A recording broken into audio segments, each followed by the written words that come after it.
waxaa la dhahaa aydu waa xayawaanka ugu fiican ee lala saaxiibo. dabcan tani waa xaqiiq oo waa kuwa caqli badan, daacadna ah, xitaa xaafadda amnigeeda ayayba sugayaanba. laakiin keliya ma ahan iyagu xayawaanada ku guulaystay inay degaan qalbiyada mulkiilayaashooda. xaqiiqdii adduunkan waa meel ay ka buuxaan waxyaalo cajiib ah, kuwa aad u qurux badan iyo weliba saaxiibtinimo aan caadi ahayn oo u dhexaysa bini'aadamka iyo xayawaanka. haddaba u diyaar garow saaxiibtinimada cajiibka ahi.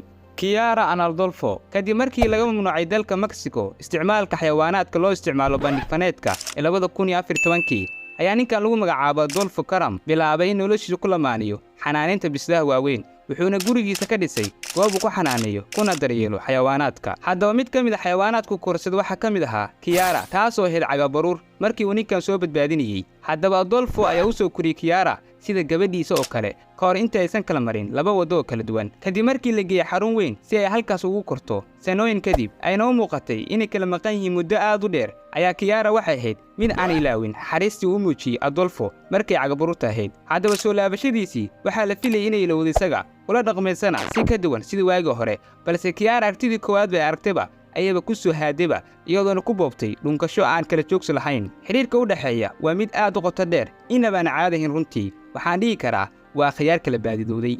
Beth Cayman weligaa ha u dhowaan yaxaaska. runtii waa mid cajiiba inaad la lugayso yaxaaska. ninkan Jabaaneeska iyo lagu magacaabo Nobumitsu Murabayashi ayaa ka soo gatay yaxaaskan waddooyinka suuqa 34 sano ka hor. waxaa keliya uusan filanayn ayaa ahayd inuu u korayo ku dhowaad 7 fidoo dheer ah iyo in ka badan 100 pound oo culays ah. haddaba xajmigaas weyn Nobumitsu ayaa ku khasbanaaday inuu fasax u ka helo dowladda hoose inuu hayo xaaskan. uu ku sheegay inuu hayo jaceylku u qabo xaaskiisa mid ka badan. markay noqoto magac bixinta, yaxaaskan wuxuu u bixiyey magaca Cayman. Nobumitsu ma jirin wax uu ka jeclaa inuu wacdo ilkaha iyo inuu kula soo lugeeyo waddooyinka magaalada Kuri City. dabcan waa xil saaran maadaamuu ka yahay mas-uul. inkastoo uu muuqdo yaxaaskan mid cabsicabsi ah, balse Cayman wuxuu la muuqday isaga sida ay oo kale, keliya wuu ka wen yahay mooyaane. Saint-Beth's Python maskan xajmiga weyn ayuu la nool yahay. ogowse waa mid ka mid a masaska ugu khatarta badan adduunka. haddaba wiil 12 sano jir ah u dhashay dalka Cambodia oo lagu magacaabo Saint-Beth ayaa 11 sano ugu dambeeyey aan u baahanin bisadii ay si uu hel uga dhigto, oo saaxiibkiisa u wanaagsan ayaa ah maskan noociisa loo yaqaano Python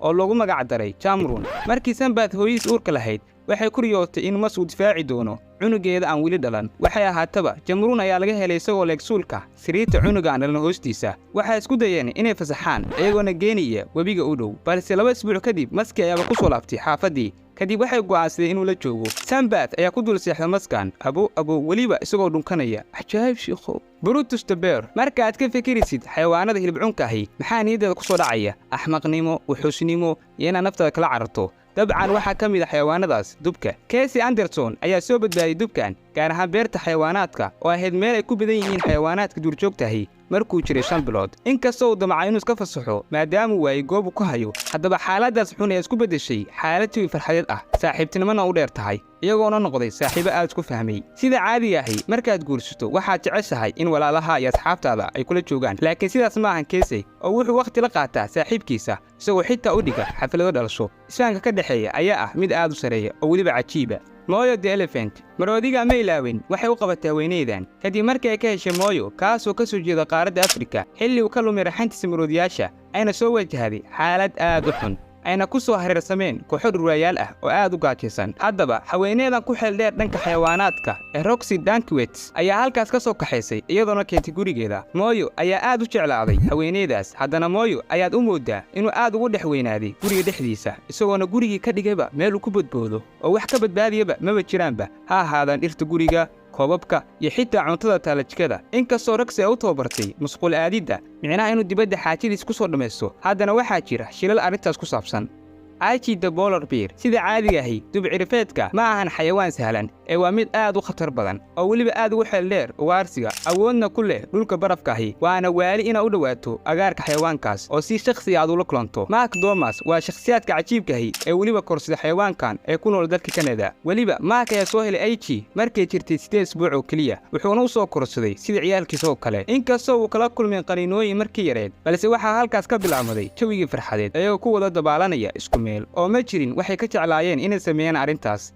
Jessica the Hippo jeertu waa xayawaan mas'uul ka ah dhimashada dad badan inta uu sanadkii u dilo yaxaasku gaar ahaan gudaha qaaradda Afrika iyadoo aan ognahay in yaxaasku aad iyo aad u khatar badan yahay. Haddaba Tony iyo Shirley Jobert ayaa jacayl xad dhaaf u qaaday Jessica iyagoona xanaaneeyay kadib markay ka heleen agaarka hooyadeed oo geeriyootay gaar ahaan xuduudka beerta xayawaanaadka ee Kruger Game Park. Waxay la tacaaleen xaaladdeedaas xun iyagoona daaweeyay wayna iska sii daayay dhankaasi keenta balse waxaa la yaab noqotay markii dib ugu soo laabatay qoyska waxayna go'aansadeen inay iska daayaan ayna la noolaato qoyskan oo xitaaba wayba la seexatayba ajaa'ib shiiqow Hiroyuki Arakawa and Yuriko xiriirka isfahan ee dhex maray ninkan iyo xayawaankan ayaa ah mid cajiib ah oo dhabtii ka yaabinaysa. Haddaba odaygan quusaagahi ee u dhashay dalka Japan ee lagu magacaabo Hiroyuki Arakawa ayaa in badan la lahaa xiriir aad u dheer kalluunka lagu magacaabo Sheepshead Rasi isagoo ugu magac daray Yuriko. Galab ka mid ah galbaha ee sanadkii 1992 waxa uu yimaaday kalluunkan xilli uu joogay gunta hoose ee badda. Aragtidii koowaad ayaaba ahaydba mid uu soo jiitay kalluunkan inkastoo Yuriko ay ahayd mid dhaawac ah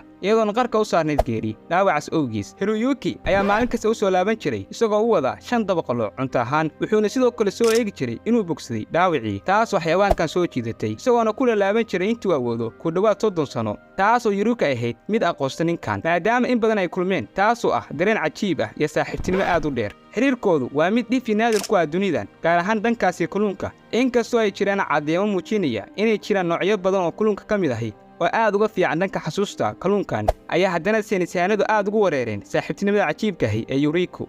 Maria the Goose odaygan iyo shimbirtan waa mid mar kasta wadooyinka la lugeeya waana saaxiibtinimo aad u qoto dheer. Odaygan ayaa ka fariistay shaqadiisa wax iibinta waxaana lagu magacaabaa Dominic Ehler wuxuuna aad u jeclaystaba inuu waqti la qaato waqtigiisa firaaqada shimbirtan isagoona yimaada had iyo jeer goobta xayawaanaadka ee Eco Park. Marka laga soo tago saaxiibtinimada wuxuu u bixiyay magac wuxuuna ugu yeeray Maria. Haddaba qaabka isku barteen ayaa ah in isagoo subax ka mid ah subaxyada iska lugeynaya inay iska soo daba gashay taasoo isweydiisow maxaad u quudin la'aadahay shimbirtan ku soo daba gashay. wixii inta ka dambeeyay Maria ayaa ahayd mid maalin kasta sugi jirtay Dominic si ay ugula soo lug baxsato taasoo noqotay xiriir isfahan oo dhex maray. Markii la gaaro waqtiga guri aadida Dominic ayaa aada dhanka guriga halka iyadana isku daydo inay ka daba duusho wuxuuna maalin kasta hubiyaa ka hor inta uusan ka tegin mid u hooyata si nabdoon. cajiib way runtii. Fetching the Crow waxaa laga yaabaa tan inaadan ogeyn oo ah in tugu yahay xayawaan aad u caqli badan waana mid awood u leh inuu aqoonsado wajiyada dadka. Haddaba haweeneyda lagu magacaabo Vicky Kinward ayaa mar ku baraarugtay tuga ka soo dhacay buulkiisa kaasoona soo gaaray dhaawac mana awoodi karaynin inay u celiso qoyskiisa sidaas daraaddeedna waxay keentay gurigeeda si ay u daryeesho dhaawiciisa waxayna doonaysay in markuu ka bogsado dhaawiciisa uuna koro inay geyso dhankaasi keenta balse waxayba u muuqataaba inuusan danaynaynba arrintaas isagoona aad u jeclaadayba haweeneydan daryeelkeeda taasoo ka dhigtayba